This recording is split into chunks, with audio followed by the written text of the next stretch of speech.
Hey guys, Paul Morrow here again for OpsDesk.org doing a big news recap for Tuesday, 5 August. Here we go. So, first of all, not in my usual environs here, up in Maine on vacation for a couple of days. Beautiful, beautiful state.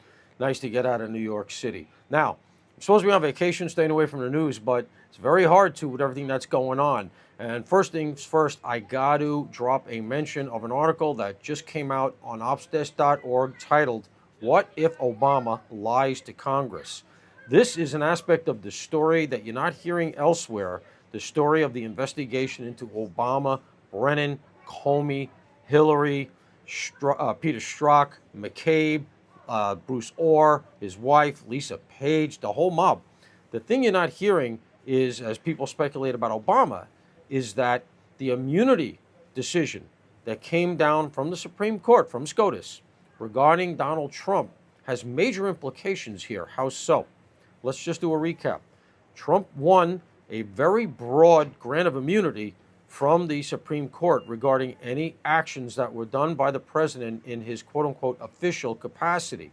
And it was very broadly construed. You can't even look into the president's motives while in office. The president really gets a lot of latitude, and Supreme Court just locked that in. Okay, now comes Obama. Now Obama is going to have almost certainly the same broad immunity. He will, by law. And that is in place, and it's incontrovertible.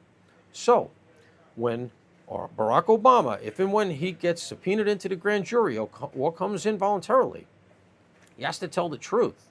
And he has to talk. He can't claim the fifth. Why? Because he has immunity. You claim the fifth. That's your right against self-incrimination if you're in legal jeopardy of being indicted, of revealing criminal activity by yourself. Obama is going to have no such jeopardy because of the immunity I just discussed. So it's really a bit of a conundrum for Barack Obama. He comes into the grand jury, he has to talk. If he doesn't, he can be held in contempt. And if he does talk, he has to tell the truth because he doesn't know what else has been said in the grand jury. Remember, grand jury testimony is secret. So there's going to be all kinds of other people brought into the grand jury. And when Obama goes in there, he doesn't know what people have already said, and he doesn't know what's going to be said subsequent. And there could be all kinds of documents in place that reveal that he potentially is lying if he does lie. So he has to tell the truth, and he has to talk. He can't claim the fifth. It is a really difficult and, in my mind, from what I understand, an unprecedented situation for an American president. He's in a very tough spot if, in fact, he ends up in the grand jury. Now, do I think they're going to indict him? I don't think it'll go that far, and I think it's not what the country really wants. I don't even know if President Trump wants it, but I do think it's important to get to the truth here, and we should find out what he did along with all the others. Certainly Hillary Clinton on down, they have some real legal jeopardy here from what I'm seeing because they're talking about conspiracy cases and all kinds of stuff. This is no joke anymore. We've been talking about it on the Ops Desk for at least about four or 5 weeks. You can go back and look at one of the podcasts we did. I think it's Behind the Paywall, where Chris, Eric, and I teased this whole thing out. But I will confess, until our legal editor dropped this article about Obama's legal jeopardy here relative to testimony, I hadn't considered the immunity issue. This is serious, and it could very well happen. If he gets subpoenaed into the grand jury, he has to talk.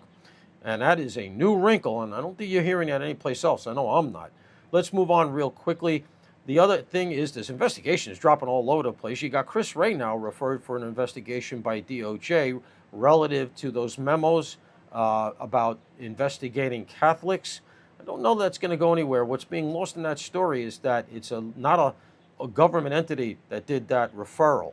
It's a private entity that is an oversight organization. But that said, there's a very good chance they may already have liaised with DOJ and known it was going to get a receptive audience. So, Wray may have a little bit of trouble there as well. And again, none of these people have the immunity that Obama does. And then, of course, we have now the growing investigation in Congress of the Epstein files. Now, all I can tell you is this. My understanding is that, quote unquote, a lot of people are going to get hurt. That's all I can say because it's all I know. But my understanding is this is going to be a penetrative investigation. Brace yourselves. Paul Morrow for the Ops Desk. At least the Republicans are looking into things.